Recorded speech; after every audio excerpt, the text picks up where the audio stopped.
ਸਾਨੂੰ ਗੁਰੂ ਮਹਾਰਾਜ ਨੇ ਦੁਨੀਆ ਤੇ ਰਾਜ ਕਰਨ ਨੂੰ ਰੱਖਿਆ ਹੈ। ਔਰ ਰਾਜ ਦਾ ਮਤਲਬ ਹਲੇਮੀ ਰਾਜ। ਰਾਜ ਦਾ ਮਤਲਬ ਇਹ ਨਹੀਂ ਕਿ ਜਿਸ ਤਰੀਕੇ ਦੇ ਰਾਜ ਅਕਸਰ ਦੇਸ਼ ਕਰਦੇ ਹੁੰਦੇ ਆ, ਉਹ ਰਾਜ ਸਾਡਾ ਰਾਜ ਨਹੀਂ ਹੈ। ਸਾਡਾ ਰਾਜ ਦਿਲਾਂ ਦੇ ਉੱਤੇ, ਸਾਡਾ ਰਾਜ ਹਲੇਮੀ ਰਾਜ ਹੈ। ਔਰ ਉਹ ਹਲੇਮੀ ਰਾਜ ਦੀ ਨੀਂਹ ਉਦੋਂ ਰੱਖੀ ਜਾਊਗੀ ਜਦੋਂ ਸਿੱਖੀ ਦੇ ਬੋਲ ਬਾਲੇ ਹੋਣਗੇ। ਔਰ ਬੋਲ ਬਾਲੇ ਕਰਨ ਵਾਸਤੇ ਸਾਨੂੰ ਗੁਰੂ ਅੰਗਦ ਪਾਤਸ਼ਾਹ ਦੀ ਸਿਰਜੀ ਹੋਈ ਪਾਠਸ਼ਾਲਾ ਦੇ ਵਿੱਚ ਨੌਕਰ ਵਜੋਂ ਨੌਕਰੀ ਕਰਨੀ ਪਊਗੀ। ਜਿਹੜੇ ਸਾਡੇ ਆਪਣੇ ਬੱਚੇ ਹੁੰਦੇ ਆ, ਜੋ ਸਾਡੇ ਆਪਣੇ ਘਰ ਜਨਮੇ ਹੁੰਦੇ ਆ, ਅਸੀਂ ਉਹਨਾਂ ਵਾਸਤੇ ਭਵਿੱਖ ਤੈਅ ਕਰ ਲੈਂਦੇ ਆ ਕਿ ਇਹਨੂੰ ਮੈਂ ਇੰਜੀਨੀਅਰ ਬਣਾਉਣਾ, ਇਹਨੂੰ ਮੈਂ ਡਾਕਟਰ ਬਣਾਉਣਾ, ਪਰ ਅਸੀਂ ਕਦੀ ਵੀ ਇਹ ਭਵਿੱਖ ਤੈਅ ਨਹੀਂ ਕਰਦੇ ਕਿ ਇਹਨੂੰ ਮੈਂ ਗੁਰਸਿੱਖ ਵੀ ਬਣਾਉਣਾ। ਸਹੀ ਮਾਇਨਿਆਂ ਦੇ ਵਿੱਚ ਡਾਕਟਰ, ਇੰਜੀਨੀਅਰ, ਪਾਇਲਟ, ਬੈਂਕਰ, ਕੁਛ ਮਰਜ਼ੀ ਆਪਾਂ ਹੋ ਜਾਈਏ, ਪਰ ਜੇਕਰ ਅਸੀਂ ਚੰਗੇ ਇਨਸਾਨ ਨਹੀਂ ਆ ਨਾ, ਫਿਰ ਉਹ ਜਿਹੜੀ ਉਹ ਕੈਪੀਟਲਿਜ਼ਮ ਦੀ ਜਿਹੜੀ ਉਹ ਇੱਕ ਆ ਜਾਂਦੀ ਆ, ਹੈ ਨਾ, ਜੋ ਮਾਰਕਸ ਲਿਖਦਾ ਆ, ਜਿਹਦੇ ਖਿਲਾਫ ਮਾਰਕਸ ਲਿਖਦਾ ਆ, ਫਿਰ ਉਸ ਹੋੜ ਦੇ ਵਿੱਚ ਸਾਡੇ ਬੱਚੇ ਸ਼ਾਮਲ ਹੋ ਜਾਣਗੇ। ਤੁਸੀਂ ਡਾਕਟਰ ਬਣਨਾ, ਬੱਚਾ ਕਹਿੰਦਾ I want to be a doctor, fine, ਉਹਨੂੰ ਕਹੋ ਗੁੱਡ, ਤੂੰ ਡਾਕਟਰ ਬਣਨਾ, ਪਰ ਉਹਦੇ ਨਾਲ ਨਾਲ ਤੂੰ ਗੁਰਸਿੱਖ ਵੀ ਬਣਨਾ ਹੈ। ਜਦੋਂ ਤੁਸੀਂ ਗੁਰੂ ਦਾ ਲੜ ਫੜ ਲੈਂਦੇ ਆ ਤਾਂ ਉਹ ਬਾਕੀ ਸਾਰੇ ਜਿਹੜੀਆਂ ਮੰਜ਼ਿਲਾਂ ਨਾ ਉਹ ਆਪ ਸਾਰ ਕਰਵਾ ਦਿੰਦਾ ਹੈ। ਉਹਦੇ ਵਾਸਤੇ ਤੁਹਾਨੂੰ ਫਿਰ ਬਹੁਤ ਮੁਸ਼ੱਕਤ ਕਰਨ ਦੀ ਲੋੜ ਨਹੀਂ ਪੈਂਦੀ।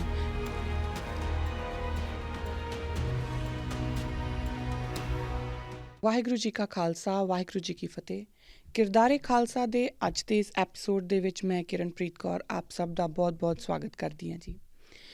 ਪਿਛਲੇ ਜਿਹੜੇ ਐਪੀਸੋਡ ਦੇ ਵਿੱਚ ਅਸੀਂ ਜਿੱਥੇ ਗੱਲ ਛੱਡੀ ਸੀ, ਉਹ ਸੀ ਗੁਰੂ ਅੰਗਦ ਦੇਵ ਪਾਤਸ਼ਾਹ ਦੀ ਆਪਾਂ ਜੀਵਨ ਕਾਲ ਦੇ ਵਿੱਚੋਂ ਔਰ ਗੁਰਬਾਣੀ ਦੇ ਆਧਾਰ ਦੇ ਉੱਤੇ ਜੋ ਉਹਨਾਂ ਨੇ ਸਾਨੂੰ ਜ਼ਿੰਦਗੀ ਦੇ ਵਿੱਚ ਜੋ ਜੀਵਨ ਜਾਂਚ ਸਿਖਾਈ ਆ, ਜੋ ਨਿਯਮ ਸਾਨੂੰ ਗੁਰੂ ਨਾਨਕ ਪਾਤਸ਼ਾਹ ਨੇ ਦਿੱਤੇ ਸੀ, ਉਹਨਾਂ ਨੂੰ ਜਿਹੜਾ ਸਾਨੂੰ ਦ੍ਰਿੜ ਕਰਵਾਇਆ ਗੁਰੂ ਅੰਗਦ ਦੇਵ ਪਾਤਸ਼ਾਹ ਨੇ, ਅਸੀਂ ਉਹਨਾਂ ਬਾਰੇ ਗੱਲ ਕਰ ਰਹੇ ਸੀਗੇ।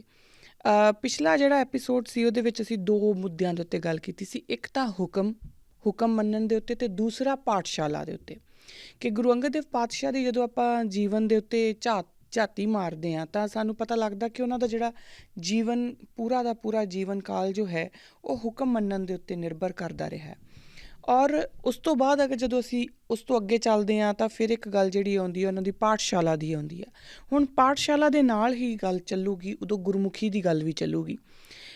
ਗੁਰਮੁਖੀ ਇੱਕ ਆਪਣੇ ਆਪ ਦੇ ਵਿੱਚ ਬਹੁਤ ਵੱਡਾ ਟੌਪਿਕ ਹੈ, ਜਿਹੜਾ ਕਿ ਮੈਂ ਪਹਿਲਾਂ ਹੀ ਬੋਲ ਚੁੱਕੀ ਹਾਂ ਕਿ ਜਦੋਂ ਵੀ ਮੈਨੂੰ ਗੁਰਮੁਖੀ ਦੀ ਗੱਲ ਕਰਨੀ ਹੋਈ ਤਾਂ ਮੈਨੂੰ ਬਕਾਇਦਾ ਇੱਕ ਪ੍ਰੋਪਰ ਪੂਰਾ ਦਾ ਪੂਰਾ ਇੱਕ ਐਪੀਸੋਡ ਜਿਹੜਾ ਉਹ ਗੁਰਮੁਖੀ ਨੂੰ ਦੇਣਾ ਪੈਣਾ, ਕਿਉਂਕਿ ਸਾਨੂੰ ਸਮਝਣਾ ਬਹੁਤ ਜ਼ਰੂਰੀ ਆ ਕਿ ਗੁਰਮੁਖੀ ਦੀ ਜਿਹੜੀ ਮਹੱਤਵ ਹੈ ਉਹ ਹੈ ਕੀ, ਗੁਰੂ ਅੰਗਦ ਦੇਵ ਪਾਤਸ਼ਾਹ ਦਾ ਰੋਲ ਕੀ। ਫਿਰ ਜਿਹੜੇ ਪਾਠਸ਼ਾਲਾ ਦੇ ਵਿੱਚ ਉਹਨਾਂ ਨੇ ਬਕਾਇਦਾ ਗੁਰਮੁਖੀ ਪੜ੍ਹਾਉਣੀ ਸ਼ੁਰੂ ਕੀਤੀ ਤਾਂ ਉਹਨਾਂ ਨੇ ਕਿਉਂ ਸ਼ੁਰੂ ਕੀਤੀ, ਇਹ ਸਾਨੂੰ ਸਾਰੀਆਂ ਗੱਲਾਂ ਨੂੰ ਸਮਝਣਾ ਪਊਗਾ, ਕਿਉਂਕਿ ਅੱਜ ਅਸੀਂ ਜ਼ਿਆਦਾ ਸਿਆਣੇ ਹੋ ਗਏ ਹਾਂ, ਹੈ ਨਾ।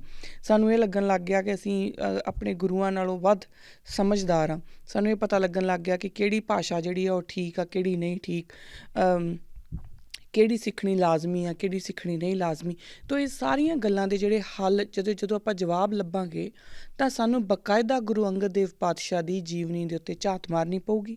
ਸਮਝਣਾ ਪਊਗਾ ਕਿ ਉਹਨਾਂ ਨੇ ਗੁਰਮੁਖੀ ਨੂੰ ਜੋ ਤਰਤੀਬ ਦਿੱਤੀ ਉਹ ਕਿਉਂ ਦਿੱਤੀ, ਕਿਵੇਂ ਦਿੱਤੀ, ਉਹ ਸਾਰਾ ਕੁਝ ਸਮਝਣਾ ਪਊਗਾ। ਫਿਰ ਸਾਡੇ ਆਨਸਰਸ ਨਿਕਲ ਕੇ ਆਉਣਗੇ। ਇਸ ਕਰਕੇ ਉਹਦੇ ਵਾਸਤੇ ਇੱਕ ਪ੍ਰੋਪਰ ਪੂਰਾ ਦਾ ਪੂਰਾ ਐਪੀਸੋਡ ਜਿਹੜਾ ਉਹ ਅਲੱਗ ਤੋਂ ਹੋਊਗਾ।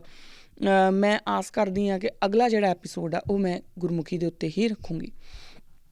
ਜਿਹੜਾ ਅੱਜ ਦਾ ਐਪੀਸੋਡ ਹੈ ਉਹਦੇ ਵਿੱਚ ਆਪਾਂ ਅਗਲੀ ਪਾਠਸ਼ਾਲਾ ਤੋਂ ਹੀ ਅੱਗੇ ਗੱਲ ਤੋਰਨੀ ਆ। ਪਾਠਸ਼ਾਲਾ ਤੋਂ ਜਿਹੜੀ ਅਗਲੀ ਗੱਲ ਸਾਹਮਣੇ ਆਉਂਦੀ ਆ ਉਹ ਮੱਲ ਅਖਾੜਿਆਂ ਦੀ ਗੱਲ ਆਉਂਦੀ ਆ। ਹੁਣ ਜਦੋਂ ਅਸੀਂ ਪਾਠਸ਼ਾਲਾ ਦੀ ਗੱਲ ਕਰਾਂਗੇ, ਗੁਰਮੁਖੀ ਦੀ ਗੱਲ ਕਰਾਂਗੇ, ਤੇ ਨਾਲ ਮੱਲ ਅਖਾੜਿਆਂ ਦੀ ਗੱਲ ਵੀ ਸਾਨੂੰ ਕਰਨੀ ਪਊਗੀ। ਅੱਜ ਦਾ ਜਿਹੜਾ ਐਪੀਸੋਡ ਆ ਆਪਾਂ ਉਹ ਗੁਰੂ ਅੰਗਦ ਦੇਵ ਪਾਤਸ਼ਾਹ ਦੇ ਵੱਲੋਂ ਸਥਾਪਿਤ ਕੀਤੇ ਗਏ ਜਿਹੜੇ ਮੱਲ ਅਖਾੜੇ ਨੇ ਉਹਨਾਂ ਦਾ ਕੰਟੈਕਸਟ ਕੀ ਆ, ਔਰ ਗੁਰੂ ਨਾਨਕ ਪਾਤਸ਼ਾਹ ਦਾ ਕਿਹੜਾ ਪੂਰਨਾ ਸੀ ਜਿਹਦੇ ਉੱਪਰ ਮੱਲ ਅਖਾੜੇ ਜਿਹੜੇ ਆ ਉਹ ਅੱਗੇ ਪ੍ਰੈਕਟੀਕਲ ਰੂਪ ਲੈ ਕੇ ਆਉਂਦੇ ਆ, ਇਸ ਬਾਰੇ ਆਪਾਂ ਅੱਜ ਡਿਸਕਸ ਕਰਾਂਗੇ। ਹੁਣ ਗੁਰੂ ਦੇ ਸਿੱਖਾਂ ਲਈ ਜਿਹੜਾ ਹੁਕਮ ਮੰਨਣਾ ਆ ਉਹ ਲਾਜ਼ਮੀ ਆ, ਹੈ ਨਾ, ਕਿਉਂਕਿ ਗੁਰੂ ਨੇ ਔਰ ਆਪਾਂ ਪਿਛਲੇ ਐਪੀਸੋਡ ਦੇ ਵਿੱਚ ਦੇਖਿਆ ਆ ਕਿ ਗੁਰੂ ਪਾਤਸ਼ਾਹ ਨੇ ਸਾਨੂੰ ਬਕਾਇਦਾ ਹੁਕਮ ਮੰਨ ਕੇ ਸਿਖਾਇਆ ਕਿ ਇੱਦਾਂ ਹੁਕਮ ਮੰਨੇ ਜਾਂਦੇ ਆ। ਜਦੋਂ ਇੱਕ ਵਾਰੀ ਕਿਸੇ ਨੂੰ ਗੁਰੂ ਧਾਰ ਲਿਆ, ਜਦੋਂ ਇੱਕ ਵਾਰੀ ਕਿਸੇ ਨੂੰ ਆਪਣਾ ਰਹਿਬਰ ਧਾਰ ਲਿਆ, ਤਾਂ ਉਸ ਤੋਂ ਬਾਅਦ ਕਿੰਤੂ ਪਰੰਤੂ ਨਹੀਂ ਹੁੰਦਾ। ਉਸ ਤੋਂ ਬਾਅਦ ਜੋ ਵੀ ਉਹਨਾਂ ਦੀ ਗੱਲ ਹੈ, ਜਿਸ ਤਰੀਕੇ ਵੀ ਜੋ ਵੀ ਹੁਕਮ ਹੈ, ਤਾਂ ਉਹ ਹੁਕਮ ਸਿਰ ਮੱਥੇ ਹੋਇਆ ਕਰਦਾ। ਹੁਣ ਜਦੋਂ ਆਪਾਂ ਇਹ ਕਹਿੰਦੇ ਹਾਂ ਕਿ, ਜਾਂ ਆਪਾਂ ਇੰਝ ਕਹਿ ਲਈਏ ਕਿ ਜਿਹੜੇ ਸਿੱਖ ਗੁਰੂ ਮਾਨਿਓ ਗ੍ਰੰਥ ਦਾ ਜਿਹੜਾ ਹੁਕਮ ਹੈ ਸਾਨੂੰ ਉਹਦੇ ਤਾਬੇਦਾਰ ਨੇ, ਜਿਹੜੇ ਉਸ ਹੁਕਮ ਨੂੰ ਮੰਨ ਕੇ ਅੱਗੇ ਚੱਲਦੇ ਨੇ, ਉਹਨਾਂ ਦੇ ਲਈ ਗੁਰੂ ਪਾਤਸ਼ਾਹ ਦੀ ਜੀਵਨ ਕਾਲ ਦੇ ਵਿੱਚ ਨਿਕਲੇ ਹੋਏ ਹਰ ਇੱਕ ਨਿਯਮ ਨੂੰ ਮੰਨਣਾ ਹੁਕਮ ਮੰਨਣ ਦੇ ਬਰਾਬਰ ਹੈ। ਸਾਨੂੰ ਉਹਨਾਂ ਨੂੰ ਹੁਕਮ ਕਰਕੇ ਹੀ ਜਾਣਨਾ ਪਊਗਾ। ਇਸੇ ਗੱਲ ਦੇ ਉੱਤੇ ਆਪਾਂ ਅੱਗੇ ਚੱਲਦੇ ਹਾਂ। ਹੁਣ ਗੁਰੂ ਘਰਾਂ ਦੇ ਵਿੱਚ ਅਸੀਂ ਸੰਗਤ ਅਤੇ ਪੰਗਤ ਜਿੰਨਾ ਅਸੀਂ ਧਿਆਨ ਸੰਗਤ ਅਤੇ ਪੰਗਤ ਨੂੰ ਦੇ ਦਿੱਤਾ, ਕਿਤੇ ਨਾ ਕਿਤੇ ਅਸੀਂ ਪਾਠਸ਼ਾਲਾਵਾਂ ਜਿਹੜੀਆਂ ਆਪਣੀਆਂ ਪਿੱਛੇ ਛੱਡਿਆ ਹੈ, ਆਪਾਂ ਮੱਲ ਅਖਾੜੇ ਪਿੱਛੇ ਛੱਡਿਆ ਹੈ। ਪਰ ਜੇਕਰ ਅਸੀਂ ਹੁਕਮ ਮੰਨ ਰਹੇ ਹਾਂ, ਆਪਣੇ ਗੁਰੂ ਦਾ ਹੁਕਮ ਮੰਨ ਰਹੇ ਹਾਂ, ਤਾਂ ਗੁਰੂ ਦੇ ਸਾਰੇ ਨਿਯਮ ਸਾਨੂੰ ਫੋਲੋ ਕਰਨੇ ਪੈਣਗੇ, ਜਿਨ੍ਹਾਂ ਵਿੱਚੋਂ ਪਾਠਸ਼ਾਲਾ ਆਪਣੇ ਆਪ ਦੇ ਵਿੱਚ ਇੱਕ ਬਹੁਤ ਵੱਡਾ ਨਿਯਮ ਸੀ। ਪਿਛਲੀ ਵਾਰੀ ਆਪਾਂ ਡਿਸਕਸ ਕੀਤਾ ਕਿ ਉਹ ਨਿਯਮ ਕਿਉਂ ਸੀ, ਹੈ ਨਾ। ਮੈਨੂੰ ਇੱਕ ਈਮੇਲ ਪੜ੍ਹ ਕੇ ਬਹੁਤ ਖੁਸ਼ੀ ਵੀ ਹੋਈ। ਮੈਨੂੰ ਇੰਦਰ ਸਿੰਘ ਉੱਪਲ ਜੀ ਹੁਣਾਂ ਨੇ ਇੱਕ ਈਮੇਲ ਲਿਖੀ ਅਤੇ ਜਿਹਦੇ ਵਿੱਚ ਉਹਨਾਂ ਨੇ ਮੈਨੂੰ ਇਹ ਦੱਸਿਆ ਕਿ ਉਹਨਾਂ ਵਰਗੇ ਅਤੇ ਹੋਰ ਐਸੇ ਕਈ ਹੋਰ ਸਿੱਖ ਨੇ ਜਿਹੜੇ ਇਸ ਕੰਮ ਦੇ ਵਿੱਚ, ਜਿਹੜੀ ਗੁਰੂ ਅੰਗਦ ਦੇਵ ਪਾਤਸ਼ਾਹ ਦੀ ਪਾਠਸ਼ਾਲਾ ਦੇ ਵਿੱਚ ਜਿਹੜਾ ਆਪਣਾ ਹੱਥ ਵਟਾਉਣ ਦੇ ਲਈ ਤਿਆਰ ਨੇ। ਮੈਨੂੰ ਇਹ ਈਮੇਲ ਪੜ੍ਹ ਕੇ ਬਹੁਤ ਖੁਸ਼ੀ, ਔਰ ਮੈਂ ਬਾਕਾਇਦਾ ਈਮੇਲ ਦੇ ਜਵਾਬ ਵਿੱਚ ਉਹਨਾਂ ਨੂੰ ਇਹ ਲਿਖਿਆ ਵੀ ਕਿ ਇਸ ਈਮੇਲ ਪੜ੍ਹਨ ਤੋਂ ਬਾਅਦ ਕਿੰਨਾ ਚਿਰ ਮੇਰੇ ਮੂੰਹ ਦੇ ਉੱਤੋਂ ਸਮਾਈਲ ਗਈ ਨਹੀਂ। ਉਹਦਾ ਕਾਰਨ ਇੱਕੋ ਹੀ ਸੀ, ਕਿਉਂਕਿ ਮੈਨੂੰ ਇੱਕ ਹੋਪ ਨਜ਼ਰ ਆਈ ਬਹੁਤ ਜ਼ਿਆਦਾ। ਅਸੀਂ ਔਰ ਮੈਂ ਤਾਂ ਖਾਸ ਤੌਰ 'ਤੇ ਸਮਝਦੀ ਰਹੀ ਹਾਂ ਅਜੇ ਤੱਕ ਕਿ ਸ਼ਾਇਦ ਅਸੀਂ ਸਾਰੇ ਨਾ ਇੱਕ ਔਰਗਨਾਈਜੇਸ਼ਨ ਦੇ ਨਾਲ ਬੱਝਣਾ ਚਾਹੁੰਦੇ ਹਾਂ। ਸਾਨੂੰ ਲੱਗਦਾ ਕਿ ਸਾਡਾ ਕੰਮ ਕੋਈ ਹੋਰ ਕਰੇ, ਅਸੀਂ ਸਿਰਫ ਪੈਸੇ ਦੇ ਦਿਆਂਗੇ।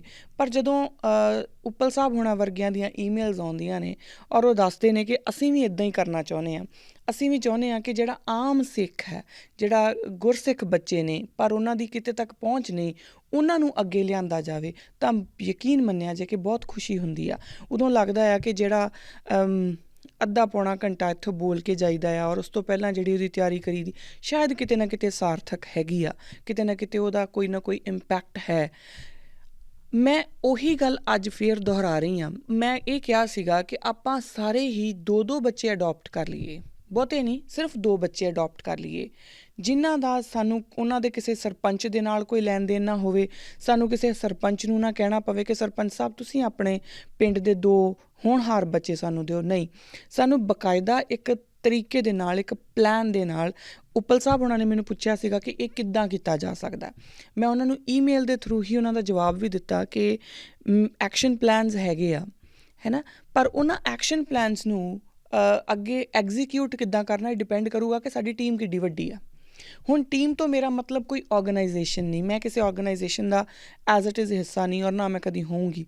ਪਰ ਟੀਮ ਤੋਂ ਮੇਰਾ ਮਤਲਬ ਹੈ ਕਿ ਜਿੱਦਾਂ ਹੁਣ ਅਗਰ ਮੈਂ ਆ, ਮੇਰੀ ਇੱਕ ਪਰਟੀਕੂਲਰ ਵਿਚਾਰਧਾਰਾ, ਮੇਰੇ ਨਾਲ ਦੇ ਜਿੰਨੇ ਵੀ ਵਿਚਾਰਧਾਰਾ ਵਾਲੇ ਲੋਕ ਨੇ, ਉਹ ਇੱਕ ਟੀਮ ਹੋ ਜਾਂਦੀ ਆ। ਆਪਾਂ ਅਗਰ ਮੰਨ ਲਓ ਕਿ 10 ਜਾਣੇ ਵੀ ਐਸੇ ਹੈ ਜਿਹੜੇ ਸੋਚਦੇ ਆ ਕਿ ਇਸ ਤਰੀਕੇ ਦਾ ਕੋਈ ਨਾ ਕੋਈ ਉਪਰਾਲਾ ਹੋਣਾ ਚਾਹੀਦਾ, ਤਾਂ ਆਪਾਂ ਸਾਰੇ ਇਕੱਠੇ ਹੋ ਕੇ ਇੱਕ ਐਗਜ਼ੀਕਿਊਸ਼ਨ ਦੇ ਤਰੀਕੇ ਦੇ ਨਾਲ ਔਰ ਕਰੀਏ। ਪਰ ਆਪਾਂ ਐਗਜ਼ੀਕਿਊਟ ਇੰਡੀਵਿਜੂਅਲੀ, ਮੈਂ ਆਪਣੇ 2 ਬੱਚਿਆਂ ਨੂੰ ਇੰਡੀਵਿਜੂਅਲੀ ਐਗਜ਼ੀਕਿਊਟ ਕਰਾਂ, ਦੂਜਾ ਕੋਈ ਹੋਰ ਆਪਣੇ 2 ਬੱਚਿਆਂ ਨੂੰ ਐਗਜ਼ੀਕਿਊਟ ਕਰੇ, ਇਸ ਤਰੀਕੇ ਨਾਲ।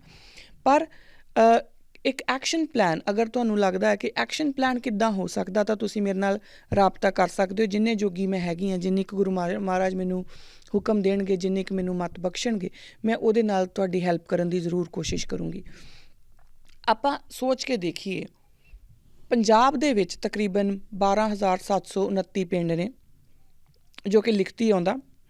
ਹੁਣ 12,729, 729 ਨੂੰ ਆਪਾਂ ਛੱਡ ਦਿੰਦੇ ਹਾਂ, 12,000 ਹੀ ਰੱਖ ਲਓ। ਤਕਰੀਬਨ ਹਰ ਪਿੰਡ ਦੇ ਵਿੱਚੋਂ 1 ਜਾਂ 2 ਬੰਦੇ ਤਾਂ ਬਾਹਰ ਹੈਗੇ NRI ਹੈਗੇ ਆ। ਇਸ ਗੱਲ ਨੂੰ ਸਮਝਣ ਦੀ ਕੋਸ਼ਿਸ਼ ਕਰਿਓ ਜੇ। ਅਗਰ ਅਸੀਂ ਸਾਰੇ ਜਿਹੜੇ ਬਾਹਰ ਬੈਠੇ ਹਾਂ, ਅਗਰ ਉਹ ਸਾਰੇ ਇਹ ਸੋਚਣਾ ਸ਼ੁਰੂ ਕਰ ਦਈਏ ਕਿ ਮੈਂ ਆਪਣੇ ਪਿੰਡ ਤੋਂ, ਮੈਂ ਆਪਣੇ ਕਸਬੇ ਤੋਂ, ਮੈਂ ਆਪਣੇ ਮੁਹੱਲੇ ਤੋਂ ਹੀ ਚਲੋ 1 ਜਾਂ 2 ਬੱਚੇ ਜ਼ਰੂਰ ਪੜ੍ਹਾਉਣੇ ਆ, ਤਾਂ ਆਪਾਂ ਸਾਰਿਆਂ ਦੀ ਗੱਲ ਨਹੀਂ ਕਰਦੇ। ਜੇ ਇੱਕ ਪਿੰਡ ਤੋਂ 2 ਜਣੇ ਬਾਹਰ ਆ, ਦੋਨੋਂ ਜਣੇ ਇਕੱਠੇ ਹੋ ਕੇ ਕਲੱਬ ਕਰਕੇ ਸੋਚ ਲੈਣ ਕਿ ਚੱਲ ਇੱਕ ਬੱਚਾ ਤੂੰ ਪੜ੍ਹਾ, ਇੱਕ ਮੈਂ ਪੜ੍ਹਾਊਂਗਾ। ਸੋਚ ਕੇ ਦੇਖਿਓ ਜੇ ਕਿ 12,000 ਪਿੰਡਾਂ ਦੇ ਵਿੱਚੋਂ 2 ਨਾਲ ਗੁਣਾ ਕਰ ਲਓ, 2 ਨਾਲ ਮਲਟੀਪਲਾਈ ਕਰ ਲਓ, 24,000 ਬੱਚਾ ਅਸੀਂ ਜਿਹੜਾ ਨਾ ਉਹ ਤਿਆਰ ਕਰ ਲਾਂਗੇ।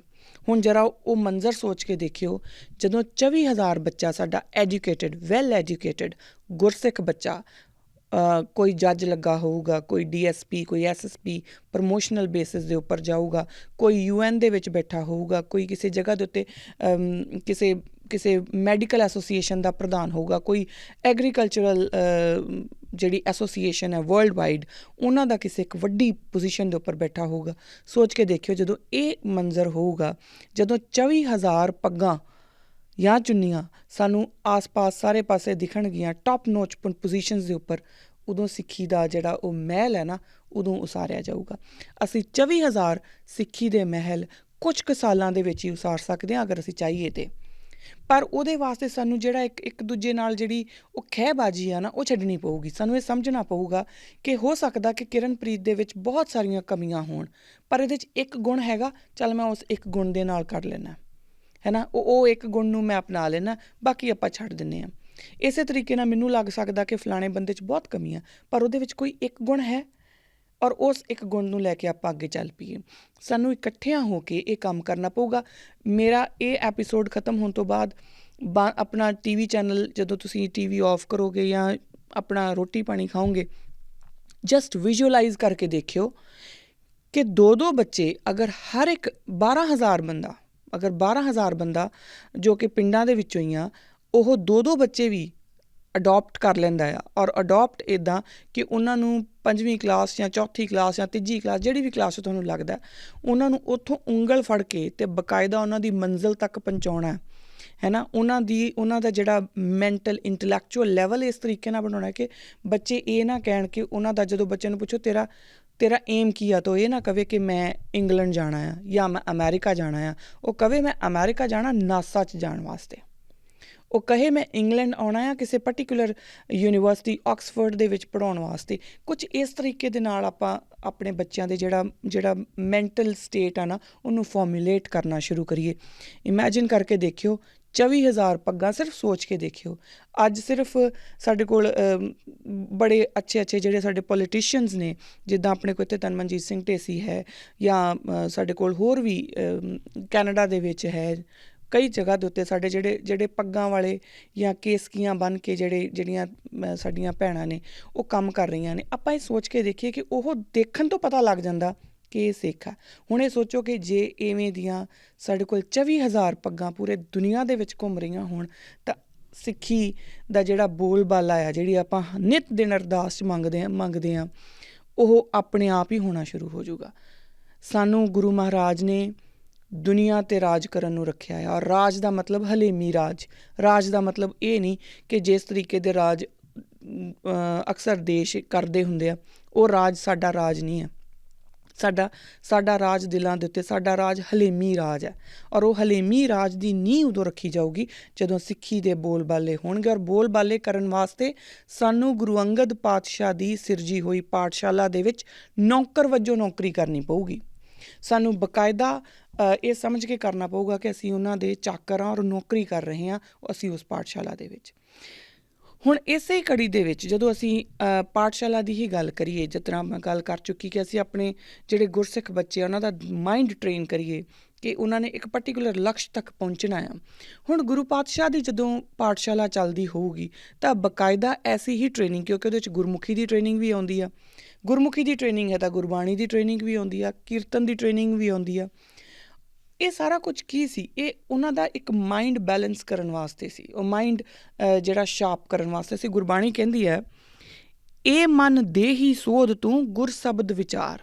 ਇਹ ਮਨ ਦੇਹੀ ਸੋਧ ਤੂੰ, ਮਨ ਵੀ ਸੋਧਣਾ ਪੈਣਾ ਅਤੇ ਦੇਹੀ ਵੀ ਸੋਧਣੀ ਪੈਣੀ ਆ, ਫਿਰ ਗੁਰੂ ਦਾ ਸ਼ਬਦ ਵਿਚਾਰਿਆ ਜਾ ਸਕਦਾ। ਹੁਣ ਮਨ ਸੋਧਣ ਵਾਸਤੇ ਤਾਂ ਪਾਠਸ਼ਾਲਾ ਜਿਹੜੀ ਆ ਉਹ ਸਾਡੇ ਕੋਲ ਹੈ। ਅਗਲੀ ਗੱਲ ਜਿਹੜੀ ਆ ਉਹ ਆਉਂਦੀ ਆ, ਹੁਣ ਦੇਹੀ ਨੂੰ ਸੋਧਿਆ ਕਿੱਦਾਂ ਜਾਵੇ? ਦੇਹੀ ਕੀ ਆ? ਹੁਣ ਦੇਹੀ ਦੇ ਅੰਦਰ ਜਦੋਂ ਆਪਾਂ ਮਨ ਔਰ ਦੇਹੀ ਦੀ ਗੱਲ ਕਰਾਂਗੇ ਤਾਂ ਇਹ ਆਪਸ 'ਚ ਇੰਟਰ ਰਿਲੇਟਡ ਵੀ ਨੇ, ਆਪਸ 'ਚ ਅਲੱਗ-ਅਲੱਗ ਵੀ ਨੇ, ਪਰ ਇੰਟਰ ਰਿਲੇਟਡ ਵੀ ਨੇ। ਕਿਉਂਕਿ ਗੁਰਬਾਣੀ ਹੀ ਕਹਿੰਦੀ ਆ ਕਿ ਜਿਹੜੀ ਇਹ ਦੇਹ ਆ ਨਾਸ਼ਵਾਨ ਆ, ਤਾਂ ਇਸ ਕਰਕੇ, ਔਰ ਮਨ ਨਾਸ਼ਵਾਨ ਨਹੀਂ, ਤਾਂ ਇਸ ਕਰਕੇ ਇੰਟਰ ਰਿਲੇਟਡ ਨਹੀਂ ਹੁੰਦੇ, ਪਰ ਕਿਤੇ ਨਾ ਕਿਤੇ ਜਾ ਕੇ ਇੰਟਰ ਰਿਲੇਟਡ ਵੀ ਹੋ ਜਾਂਦੇ ਆ। ਕਿਉਂਕਿ ਗੁਰਬਾਣੀ ਕਹਿੰਦੀ ਆ, ਇਸ ਦੇਹੀ ਅੰਦਰ 5 ਚੋਰ ਵਸੈ, ਕਾਮ, ਕ੍ਰੋਧ, ਲੋਭ, ਮੋਹ, ਅਹੰਕਾਰਾ। ਹੁਣ ਜਿਹੜੇ ਉਹ 5 ਚੋਰ ਨੇ ਉਹ ਵਸ ਕਿੱਥੇ ਰਹੇ ਨੇ? ਉਹ ਮਨ ਦੇ ਵਿਕਾਰ ਨੇ, ਉਹ ਮਨ ਦੀ ਵਿਕਾਰ ਦੇ ਵਿੱਚ ਫਸੇ ਹੋਏ ਨੇ, ਹੈ ਨਾ। ਜਦੋਂ ਅਸੀਂ ਮਨ ਸੋਧਣ ਦੀ ਗੱਲ ਕਰਦੇ ਹਾਂ ਤਾਂ ਅਸੀਂ ਇਹਨਾਂ 5 ਚੋਰਾਂ ਨੂੰ ਆਪਣੇ ਕਾਬੂ 'ਚ ਕਰਨ ਦੀ ਗੱਲ ਕਰਦੇ ਹਾਂ। ਅਸੀਂ ਇਹਨਾਂ ਦੇ ਉੱਤੇ ਲਗਾਮ ਕੱਸਣੀ ਜਾਣਦੇ ਹਾਂ, ਔਰ ਲਗਾਮ ਕੱਸਣ ਦਾ ਜਿਹੜਾ ਹੁਨਰ ਆ ਉਹ ਸਾਨੂੰ ਗੁਰਬਾਣੀ ਦਿੰਦੀ ਆ। ਔਰ ਗੁਰਬਾਣੀ ਦੀ ਜਿਹੜੀ ਟ੍ਰੇਨਿੰਗ ਹੈ ਉਹ ਬਕਾਇਦਾ ਪਾਠਸ਼ਾਲਾਵਾਂ ਦਾ ਹਿੱਸਾ ਹੋਣੀ ਚਾਹੀਦੀ ਆ। ਇਹ ਗੱਲ ਮੈਂ ਆਲਰੇਡੀ ਬੜੀ ਵਾਰੀ ਕਰ ਚੁੱਕੀ ਕਿ ਅਸੀਂ ਆਪਣੇ ਬੱਚਿਆਂ ਨੂੰ ਇੰਜੀਨੀਅਰ ਬਣਨ ਦਾ, ਆਪਣੇ ਬੱਚਿਆਂ ਨੂੰ ਅਸੀਂ ਜਿਹੜੇ ਆਪਾਂ ਉਹ ਪਾਠਸ਼ਾਲਾ ਵਿੱਚ ਅਡੋਪਟ ਕਰਨ ਵਾਲੇ ਬੱਚਿਆਂ ਦੀ ਗੱਲ ਕਰ ਰਹੇ ਸੀ, ਉਹ ਨਹੀਂ। ਆਪਾਂ ਤਾਂ ਉਹਨਾਂ ਨੂੰ ਆਪਣਾ ਸਮਝਦੇ ਹੀ ਨਹੀਂ ਨਾ ਹਜੇ ਤੱਕ। ਜਿਹੜੇ ਸਾਡੇ ਆਪਣੇ ਬੱਚੇ ਹੁੰਦੇ ਆ, ਜੋ ਸਾਡੇ ਆਪਣੇ ਘਰ ਜਨਮੇ ਹੁੰਦੇ ਆ, ਅਸੀਂ ਉਹਨਾਂ ਵਾਸਤੇ ਭਵਿੱਖ ਤੈਅ ਕਰ ਲੈਂਦੇ ਹਾਂ ਕਿ ਇਹਨੂੰ ਮੈਂ ਇੰਜੀਨੀਅਰ ਬਣਾਉਣਾ, ਇਹਨੂੰ ਮੈਂ ਡਾਕਟਰ ਬਣਾਉਣਾ, ਪਰ ਅਸੀਂ ਕਦੀ ਵੀ ਇਹ ਭਵਿੱਖ ਤੈਅ ਨਹੀਂ ਕਰਦੇ ਕਿ ਇਹਨੂੰ ਮੈਂ ਗੁਰਸਿੱਖ ਵੀ ਬਣਾਉਣਾ। ਸਹੀ ਮਾਇਨਿਆਂ ਦੇ ਵਿੱਚ ਡਾਕਟਰ, ਇੰਜੀਨੀਅਰ, ਪਾਇਲਟ, ਬੈਂਕਰ, ਕੁਛ ਮਰਜ਼ੀ ਆਪਾਂ ਹੋ ਜਾਈਏ, ਪਰ ਜੇਕਰ ਅਸੀਂ ਚੰਗੇ ਇਨਸਾਨ ਨਹੀਂ ਆ ਨਾ, ਫਿਰ ਉਹ ਜਿਹੜੀ ਉਹ ਕੈਪੀਟਲਿਜ਼ਮ ਦੀ ਜਿਹੜੀ ਉਹ ਇੱਕ ਆ ਜਾਂਦੀ ਆ, ਹੈ ਨਾ, ਜੋ ਮਾਰਕਸ ਲਿਖਦਾ ਆ, ਜਿਹਦੇ ਖਿਲਾਫ ਮਾਰਕਸ ਲਿਖਦਾ ਆ, ਫਿਰ ਉਸ ਹੋੜ ਦੇ ਵਿੱਚ ਸਾਡੇ ਬੱਚੇ ਸ਼ਾਮਲ ਹੋ ਜਾਣਗੇ। ਸਾਡੇ ਬੱਚਿਆਂ ਨੂੰ ਜੋ ਬਚਾ ਸਕਦਾ ਹੈ ਅਗਰ ਕੁਛ ਕੈਪੀਟਲਿਜ਼ਮ ਦੀ ਉਸ ਖੁੰਦਕੀ ਰਵੱਈਏ ਤੋਂ, ਉਸ ਜ਼ਹਿਰ ਤੋਂ, ਤਾਂ ਉਹ ਸਿਰਫ ਅਤੇ ਸਿਰਫ ਗੁਰਬਾਣੀ ਬਚਾ ਸਕਦੀ ਹੈ। ਸੋ ਅਸੀਂ ਆਪਣੇ ਬੱਚਿਆਂ ਨੂੰ ਜਦੋਂ ਉਹਨਾਂ ਨੂੰ ਇਹ ਸਿਖਾਉਂਦੇ ਹਾਂ ਨਾ ਕਿ ਤੂੰ ਬਣਨਾ ਕੀ ਆ, ਤੁਸੀਂ ਡਾਕਟਰ ਬਣਨਾ, ਬੱਚਾ ਕਹਿੰਦਾ I want to be a doctor, fine, ਉਹਨੂੰ ਕਹੋ ਗੁੱਡ, ਤੂੰ ਡਾਕਟਰ ਬਣਨਾ, ਪਰ ਉਹਦੇ ਨਾਲ ਨਾਲ ਤੂੰ ਗੁਰਸਿੱਖ ਵੀ ਬਣਨਾ ਆ, ਚੰਗਾ ਗੁਰਸਿੱਖ ਵੀ ਬਣਨਾ। ਗੁਰਸਿੱਖ ਤਾਂ ਵੈਸੇ ਹੁੰਦਾ ਹੀ ਚੰਗਾ ਆ, ਪਰ ਬਹੁਤ ਸਾਰੀਆਂ ਲੇਅਰਸ ਆ ਗਈਆਂ ਅੱਜ ਕੱਲ੍ਹ। ਅਸੀਂ ਭੇਖ ਬਣਾ ਲਏ, ਔਰ ਜਿਹੜੇ ਸਾਡੇ ਅਸਲੀਅਤ ਹੈ ਉਹਨੂੰ ਆਪਾਂ ਕਿਤੇ ਦੂਰ ਛੱਡ ਆਏ। ਸੋ ਇਹ ਸਾਡੇ ਲਈ ਇੰਪੋਰਟੈਂਟ ਹੈ ਕਿ ਅਸੀਂ ਉਹਨਾਂ ਨੂੰ ਗੁਰਸਿੱਖ ਬਣਾਉਣਾ ਸ਼ੁਰੂ ਕਰੀਏ, ਬੱਚਿਆਂ ਨੂੰ ਬਕਾਇਦਾ ਟ੍ਰੇਨਿੰਗ ਦਈਏ ਕਿ ਬੇਟਾ ਜਾਂ ਬੇਟੀ ਤੂੰ ਪਹਿਲਾਂ ਗੁਰਸਿੱਖ ਵੀ ਬਣਨਾ ਆ। ਉਸ ਤੋਂ ਬਾਅਦ ਯਕੀਨ ਕਰਿਓ ਜੇ ਮੈਂ ਤੁਹਾਡੇ ਸਾਹਮਣੇ ਜੀਂਦੀ ਜਾਗਦੀ ਮਿਸਾਲ ਆ, ਮੇਰੀ ਸਿਸਟਰ ਮਿਸਾਲ ਆ, ਜਦੋਂ ਤੁਸੀਂ ਗੁਰੂ ਦਾ ਲੜ ਫੜ ਲੈਂਦੇ ਆ ਤਾਂ ਉਹ ਬਾਕੀ ਸਾਰੇ ਜਿਹੜੀਆਂ ਮੰਜ਼ਿਲਾਂ ਨਾ ਉਹ ਆਪ ਸਰ ਕਰਵਾ ਦਿੰਦਾ ਹੈ। ਉਹਦੇ ਵਾਸਤੇ ਤੁਹਾਨੂੰ ਫਿਰ ਬਹੁਤ ਮੁਸ਼ੱਕਤ ਕਰਨ ਦੀ ਲੋੜ ਨਹੀਂ ਪੈਂਦੀ। ਹਾਂ, ਉਦੋਂ ਪ੍ਰੋਬਲਮ ਆਉਂਦੀ ਹੈ ਜਦੋਂ ਸਾਡਾ ਵਿਸ਼ਵਾਸ ਡੋਲ ਜਾਂਦਾ, ਜਦੋਂ ਸਾਨੂੰ ਇਹ ਲੱਗਣ ਲੱਗ ਜਾਂਦਾ ਕਿ ਪਤਾ ਨਹੀਂ ਹੋਣਾ ਕਿ ਨਹੀਂ ਹੋਣਾ। ਗੁਰੂ ਪਾਤਸ਼ਾਹ ਦਾ ਇਹ ਵਚਨ ਹੈ, ਰਾਜ ਕਰੇਗਾ ਖਾਲਸਾ। ਜਦੋਂ ਅਸੀਂ ਖਾਲਸੇ ਹੋ ਜਾਵਾਂਗੇ ਸਾਡਾ ਰਾਜ ਹੋ ਜਾਊਗਾ। ਸਾਡਾ ਰਾਜ ਉਦੋਂ ਤੱਕ ਨਹੀਂ ਹੋਣਾ ਜਦੋਂ ਤੱਕ ਅਸੀਂ ਖਾਲਸੇ ਨਹੀਂ ਹੁੰਦੇ। ਔਰ ਮੰਨੀਏ ਜਾਂ ਨਾ ਮੰਨੀਏ, ਪਰ ਕਿਤੇ ਨਾ ਕਿਤੇ ਅਸੀਂ ਇਸ ਖਾਲਸਾ ਹੋਣ ਤੋਂ ਹਜੇ ਕੋਹਾਂ ਦੂਰ ਹਾਂ। ਹੁਣ ਇਸ ਤੋਂ ਅਗਲੀ ਗੱਲ ਜਿਹੜੀ ਆਉਂਦੀ ਹੈ ਉਹ ਆਉਂਦੀ ਆ, ਮਨ ਨੂੰ ਅਸੀਂ ਕਾਬੂ ਕਰ ਲਿਆ, ਤਾਂ ਅਗਲੀ ਗੱਲ ਆਉਂਦੀ ਹੈ ਹੁਣ ਦੇਹ ਦਾ ਕਿੱਦਾਂ ਆ, ਦੇਹ ਨਾਲ ਕੀ ਕਰਨਾ ਹੈ। ਭਾਈ ਗੁਰਦਾਸ ਜੀ ਬੋਲਦੇ ਨੇ, ਮਾਨਸ ਦੇਹ ਹੀ ਪਾਰ ਉਤਾਰਾ, ਕਿ ਮਾਨਸ ਦੀ ਦੇਹ ਦੇ ਵਿੱਚ ਆ ਕੇ ਹੀ ਬੰਦਾ ਪਾਰ ਉਤਰ ਸਕਦਾ ਆ। ਹੁਣ ਜਿਹੜੀ ਉਹ ਮਾਨਸ ਦੀ ਦੇਹ ਆ ਜਿਹਦੇ ਵਿੱਚ ਆ ਕੇ ਸਾਨੂੰ ਪਾਰ ਉਤਰਨਾ ਦਾ ਮਤਲਬ ਇਹਦੀ ਵੀ ਬਹੁਤ ਵੱਡਾ ਮਹੱਤਵ ਹੈ। ਅੱਗੇ ਗੁਰਬਾਣੀ ਆਪ ਬੋਲਦੀ ਹੈ, ਘਟ ਵਸੇ ਚਰਨਾਰ ਬਿੰਦ ਰਸਨਾ ਜਪੇ ਗੋਪਾਲ, ਕਿ ਜਿਹੜਾ ਪਰਮਾਤਮਾ ਹੈ ਉਹ ਮਨ 'ਚ ਵਸਦਾ ਆ ਔਰ ਰਸਨਾ ਤੋਂ ਅਸੀਂ ਜਪਦੇ ਹਾਂ ਉਸ ਦਾ ਨਾਮ। ਨਾਨਕ ਸੋ ਪ੍ਰਭ ਸਿਮਰਿਏ ਤਿਸ ਦੇਹੀ ਕੋ ਪਾਲ। ਹੁਣ ਇਸ ਦੇਹੀ ਨੂੰ ਪਾਲ ਕੇ ਹੀ ਉਸ ਪਰਮਾਤਮਾ ਦਾ ਨਾਮ ਸਿਮਰਨ ਹੋ ਸਕਦਾ ਆ। ਦੈਟ ਮੀਨਸ ਕਿ ਜਿਹੜੀ ਇੰਗਲਿਸ਼ ਦੇ ਵਿੱਚ ਵੀ ਉਹ ਕਹਾਵਤ ਹੈਗੀ ਆ ਕਿ healthy mind resides in a healthy body, ਉਹ ਇੰਪੋਰਟੈਂਟ ਆ। ਜਦ ਤੱਕ ਸਾਡਾ ਮਨ ਔਰ ਸਰੀਰ ਦੋਨੋਂ ਹੀ ਸਾਊਂਡ ਨਹੀਂ ਹੁੰਦੇ, ਹੈਲਦੀ ਨਹੀਂ ਹੁੰਦੇ, ਤਦ ਤੱਕ ਅਸੀਂ ਕੁਛ ਨਹੀਂ ਕਰ ਸਕਦੇ, ਤਦ ਤੱਕ ਨਾਮ ਵੀ ਸਿਮਰਿਆ ਨਹੀਂ ਜਾ ਸਕਦਾ। ਇਸ ਕਰਕੇ ਉਹਦੇ ਲਈ ਉਹ ਦੇਹ ਜਿਹੜੀ ਆ ਉਹਨੂੰ ਵੀ ਇੱਕ ਟ੍ਰੇਨਿੰਗ ਦੇ ਵਿੱਚ ਬੰਨਣਾ ਬਹੁਤ ਜ਼ਰੂਰੀ ਸੀ। ਐਂਡ ਇੱਥੇ ਗੱਲ ਆਉਂਦੀ ਆ ਮੱਲ ਅਖਾੜਿਆਂ ਦੀ। ਹੁਣ ਇਸ ਚੀਜ਼ ਨੂੰ ਗੁਰੂ ਪਾਤਸ਼ਾਹ ਜਿਹੜੀ ਆ ਉਹ ਮਟੀਰੀਅਲਾਈਜ਼ ਕਰਨ ਦੇ ਲਈ, ਇਸ ਚੀਜ਼ ਨੂੰ ਪ੍ਰੈਕਟੀਕਲੀ ਸਾਨੂੰ ਦੇਣ ਦੇ ਲਈ ਉਹ ਮੱਲ ਅਖਾੜੇ ਸ਼ੁਰੂ ਕਰਦੇ ਆ ਗੁਰੂ ਅੰਗਦ ਦੇਵ ਪਾਤਸ਼ਾਹ। ਜੋ ਫਿਜ਼ੀਕਲ ਸਟਰੈਂਥ ਦੀ ਲੋੜ ਪੈਂਦੀ ਆ ਸਾਨੂੰ ਆਪਣੀ ਦੇਹ ਨੂੰ ਟ੍ਰੇਨ ਕਰਨ ਲਈ, ਉਹ ਉੱਥੇ ਗੁਰੂ ਪਾਤਸ਼ਾਹ ਸਾਨੂੰ ਮੱਲ ਅਖਾੜਿਆਂ ਦੇ ਰੂਪ ਦੇ ਵਿੱਚ ਸਾਨੂੰ ਉਹ ਦੇ ਦਿੰਦੇ ਆ। ਹੁਣ ਜਿਵੇਂ ਮੈਂ ਬਾਰ-ਬਾਰ ਇੱਕ ਗੱਲ ਕਹਿੰਦੀ ਆ ਰਹੀ ਹਾਂ ਕਿ ਗੁਰੂ ਪਾਤਸ਼ਾਹ ਜਾਂ 9 ਜਾਮਿਆਂ ਦੇ ਵਿੱਚ ਜੋ ਕੁਛ ਵੀ ਹੋ ਰਿਹਾ ਆ ਉਹ ਦਰਅਸਲ ਪਹਿਲੇ ਜਾਮੇ ਦੇ ਪਾਏ ਹੋਏ ਪੂਰਨਿਆਂ ਦੇ ਉੱਤੇ ਹੀ ਹੋ ਰਿਹਾ। ਹੁਣ ਇਸੇ ਹੀ ਜਿੱਦਾਂ ਜਦੋਂ ਆਪਾਂ ਮੱਲ ਅਖਾੜੇ ਦੀ ਗੱਲ ਕਰਾਂਗੇ ਤਾਂ ਇਹ ਸਮਝਣਾ ਥੋੜ੍ਹੀ ਜਿਹੀ ਗੁਸਤਾਖੀ ਹੋਊਗਾ ਕਿ ਜੇ ਆਪਾਂ ਇਹ ਕਹਿ ਲਈਏ ਕਿ ਮੱਲ ਅਖਾੜੇ ਗੁਰੂ ਅੰਗਦ ਦੇਵ ਪਾਤਸ਼ਾਹ ਨੇ ਇੰਝ ਸ਼ੁਰੂ ਕਰਤੇ, ਗੁਰੂ ਨਾਨਕ ਪਾਤਸ਼ਾਹ ਨੇ ਉਹਨਾਂ ਦਾ ਕੁਛ ਨਹੀਂ ਹਵਾਲਾ ਦਿੱਤਾ ਸੀ। ਕਿਉਂਕਿ ਬਹੁਤ ਲੋਕ ਜਿਹੜੇ ਨੇ ਨਾ ਉਹ ਇਸ ਗੱਲ ਨੂੰ ਅੱਜ ਕੱਲ੍ਹ ਖਾਸ ਤੌਰ 'ਤੇ ਆਪਾਂ ਇਸ ਪ੍ਰਚਾਰ ਵੱਲ ਹੋਏ ਹਾਂ ਕਿ ਗੁਰੂ ਨਾਨਕ ਦੇਵ ਮਹਾਰਾਜ ਤਾਂ ਉਹ ਸੰਤ ਸੀ ਜੀ, ਉਹ ਸਾਧੂ ਸੀ ਜੀ, ਇਹੋ ਜਿਹੀਆਂ ਗੱਲਾਂ ਆਪਾਂ ਪ੍ਰਚਾਰ ਰਹੇ ਹਾਂ। ਜਦ ਕਿ ਬਾਰ-ਬਾਰ ਇਹ ਗੱਲ ਮੈਂ ਦੁਹਰਾਉਂਦੀ ਰਹੂੰਗੀ ਕਿ ਜੋ ਕੁਛ ਵੀ ਪਹਿਲੇ 9ਵੇਂ ਜਾਮੇ ਤੋਂ ਲੈ ਕੇ 10ਵੇਂ ਜਾਮੇ ਤੱਕ ਤੁਹਾਨੂੰ ਹੁੰਦਾ ਨਜ਼ਰ ਆ ਰਿਹਾ, ਉਹ ਗੁਰੂ ਨਾਨਕ ਪਾਤਸ਼ਾਹ ਹੀ ਕਰ ਰਹੇ ਨੇ, ਉਹ ਕੋਈ ਹੋਰ ਨਹੀਂ ਕਰ ਰਿਹਾ। ਔਰ ਇਹਦੀ ਮਿਸਾਲ ਜਿਹੜੀ ਆ ਉਹ ਸਾਨੂੰ ਗੁਰਬਾਣੀ 'ਚੋਂ ਹੀ ਮਿਲ ਜਾਂਦੀ ਹੈ। ਗੁਰੂ ਨਾਨਕ ਪਾਤਸ਼ਾਹ ਲਿਖਦੇ ਨੇ, ਆਪੇ ਛਿੰਝ ਪਵਾਏ ਮੱਲ ਅਖਾੜਾ ਰਚਿਆ, ਲੱਥੇ ਭੜਥੂ ਪਾਏ ਗੁਰਮੁਖ ਮੱਚਿਆ, ਮਨਮੁਖ ਸਾਰੇ ਪਛਾੜ ਮੂਰਖ ਕੱਚਿਆ, ਆਪੇ ਭਿੜੇ ਮਾਰੇ ਆਪੇ ਕਾਰਜ ਰਚਿਆ। ਹੁਣ ਇਹ ਗੁਰੂ ਨਾਨਕ ਪਾਤਸ਼ਾਹ ਬੋਲਦੇ ਨੇ ਤਾਂ ਮੱਲ ਅਖਾੜੇ ਦਾ ਪੂਰਨਾ ਉਹ ਪਾ ਗਏ। ਹੁਣ ਇੱਥੇ ਗੱਲ ਆਉਂਦੀ ਹੈ ਕਿ ਜਿਹੜਾ ਇਹ ਮੱਲ ਅਖਾੜੇ ਦੀ ਉਹ ਗੱਲ ਕਰ ਰਹੇ ਨੇ ਕਿ ਉਹ ਪਰਮਾਤਮਾ ਦੇ ਇਸ ਸਟੇਜ ਦੀ ਗੱਲ ਕਰਦੇ ਨੇ ਕਿ ਉਹਨੇ ਆਪਣੇ ਆਪ ਹੀ ਇਹ ਅਖਾੜਾ ਰਚਿਆ ਹੋਇਆ, ਆਪੇ ਹੀ ਉਹ ਸਾਰੇ ਜਿਹੜੇ ਗੁਰਮੁਖ ਮਨਮੁਖ ਸਾਰਿਆਂ ਨੂੰ ਇੱਥੇ ਉਤਾਰਦਾ ਆ। ਔਰ ਫਿਰ ਜਿਹੜੇ ਗੁਰਮੁਖ ਨੇ ਉਹ ਬਕਾਇਦਾ ਆਪਣੇ ਪੂਰੇ ਲਾਅ ਦੇ ਵਿੱਚ ਆ ਕੇ ਉਹ ਆਪਣੇ ਵਿਕਾਰਾਂ ਦੇ ਨਾਲ ਲੜਦੇ ਹੋਏ ਅੱਗੇ ਨਿਕਲਦੇ ਨੇ। ਔਰ ਇਸ ਤਰੀਕੇ ਦਾ ਮੱਲ ਅਖਾੜੇ ਦੇ ਜ਼ਿਕਰ ਜਿਹੜਾ ਉਹ ਗੁਰੂ ਨਾਨਕ ਪਾਤਸ਼ਾਹ ਆਲਰੇਡੀ ਕਰ ਜਾਂਦੇ ਨੇ। ਹੁਣ ਇਹਦੇ ਨਾਲ ਇੱਕ ਗੱਲ ਹੋਰ ਆਉਂਦੀ ਆ ਕਿ ਜਿਹੜਾ ਗੁਰੂ ਨਾਨਕ ਪਾਤਸ਼ਾਹ ਜਿਹੜੇ ਅਖਾੜੇ ਦੀ ਗੱਲ ਕਰ ਰਿਹਾ, ਜੋ ਇਹਦੇ 'ਚ ਉਤਰ ਰਿਹਾ, ਤਾਂ ਗੁਰਮੁਖ ਔਰ ਮਨਮੁਖ ਸਿਰਫ ਦੋ ਹਿਊਮਨ ਫਿਗਰਸ ਨਹੀਂ ਹੈਗੀਆਂ। ਬਕਾਇਦਾ ਜਿਹੜੇ ਗੁਰਮੁਖਾਂ ਦੇ ਅੱਗੇ ਜੋ ਉਹਨਾਂ ਦੇ ਆਪਣੇ ਹੀ ਵਿਕਾਰ, ਜਿਹੜੀ ਆਪਾਂ ਆਲਰੇਡੀ ਗੱਲ ਕਰ ਚੁੱਕੇ, ਕਾਮ ਕ੍ਰੋਧ ਲੋਭ ਮੋਹ ਹੰਕਾਰ, ਇਹਨਾਂ ਦੇ ਨਾਲ ਵੀ ਤਾਂ ਉਹਨੇ ਲੜਨਾ ਹੈ ਨਾ। ਔਰ ਇਹਨਾਂ ਦੇ ਵਿੱਚੋਂ ਜੇਤੂ ਹੋ ਕੇ ਆਉਂਦਾ ਗੁਰਮੁਖ, ਮਨਮੁਖ ਇਹਨਾਂ ਦੇ ਵਿੱਚ ਫਸ ਜਾਂਦਾ। ਹੁਣ ਜਦੋਂ ਗੁਰਮੁਖ ਇਹਨਾਂ ਦੇ ਵਿੱਚੋਂ ਜੇਤੂ ਹੋ ਕੇ ਆਉਂਦਾ ਤਾਂ ਫਿਰ ਉਹਦੀ ਵਾਰ ਲਿਖੀ ਜਾਂਦੀ ਹੈ, ਕਿਉਂਕਿ ਇਹ ਤੁਸੀਂ ਸਾਰੇ ਮੇਰੇ ਨਾਲ ਅਗਰੀ ਕਰੋਗੇ ਕਿ ਜਿਹੜੀਆਂ ਵਾਰਾਂ ਹੁੰਦੀਆਂ ਨੇ, ਵਾਰਾਂ ਕਦੀ ਵੀ ਸਾਧੂਆਂ ਸੰਤਾਂ ਦੀਆਂ ਜਾਂ ਕਿਸੇ ਵੀ ਜੋ ਭਗਤੀ ਮੂਵਮੈਂਟ ਦੇ ਵਿੱਚ ਲੱਗੇ ਹੋਣ ਉਹਨਾਂ ਦੀਆਂ ਵਾਰਾਂ ਨਹੀਂ ਹੁੰਦੀਆਂ। ਵਾਰਾਂ ਹੁੰਦੀਆਂ ਨੇ ਯੋਧਿਆਂ ਦੀਆਂ, ਵਾਰਾਂ ਗਾਈਆਂ ਜਾਂਦੀਆਂ ਨੇ ਯੋਧਿਆਂ ਦੀਆਂ ਜਿਨ੍ਹਾਂ ਨੇ ਜੰਗਾਂ ਜਿੱਤੀਆਂ ਹੋਣ। ਅਤੇ ਗੁਰੂ ਨਾਨਕ ਪਾਤਸ਼ਾਹ ਸਭ ਤੋਂ ਪਹਿਲਾਂ ਤਾਂ ਗੁਰੂ ਗ੍ਰੰਥ ਸਾਹਿਬ ਮਹਾਰਾਜ ਸਾਨੂੰ 22 ਵਾਰਾਂ ਦਿੰਦੇ ਨੇ।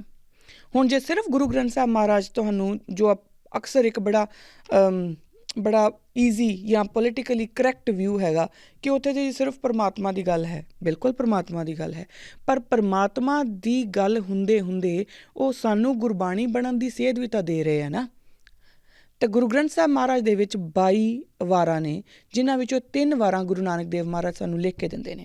ਹੁਣ ਗੁਰੂ ਨਾਨਕ ਪਾਤਸ਼ਾਹ ਜਿਹੜੀਆਂ ਵਾਰਾਂ ਲਿਖਦੇ ਨੇ ਉਹਦਾ ਮਾਝ, ਰਾਗ ਮਾਝ ਦੇ ਵਿੱਚ ਆਸਾ ਅਤੇ ਮਲਾਰ, ਇਹਨਾਂ 3 ਸਾਨੂੰ ਵਾਰਾਂ ਲਿਖ ਕੇ ਦਿੰਦੇ। ਹੁਣ ਵਾਰਾਂ ਜਿਹੜੀਆਂ ਆਪਾਂ ਆਲਰੇਡੀ ਮੈਂ ਕਹਿ ਚੁੱਕੀ ਕਿ ਵਾਰਾਂ ਹਮੇਸ਼ਾ ਲਿਖੀਆਂ ਜਾਂਦੀਆਂ ਨੇ ਯੋਧਿਆਂ ਦੀਆਂ। ਹੁਣ ਜਿਹੜੇ ਇੱਥੇ ਆਪਾਂ ਗੁਰਮੁਖ ਦੀ ਗੱਲ ਕਰਦੇ ਹਾਂ, ਗੁਰਮੁਖ ਆਪਣੇ ਉਸੇ ਹੀ ਮੱਲ ਅਖਾੜੇ ਦੇ ਵਿੱਚ ਜਿਹੜੇ ਮੱਲ ਅਖਾੜੇ ਦੀ ਗੱਲ ਗੁਰੂ ਨਾਨਕ ਪਾਤਸ਼ਾਹ ਕਰ ਰਹੇ ਨੇ, ਉਸੇ ਮੱਲ ਅਖਾੜੇ ਦੇ ਵਿੱਚ ਗੁਰਮੁਖ ਜਿਹੜਾ ਹੈ ਉਹ ਆਪਣੇ ਵਿਕਾਰਾਂ ਦੇ ਨਾਲ ਯੁੱਧ ਕਰਦਾ ਹੈ।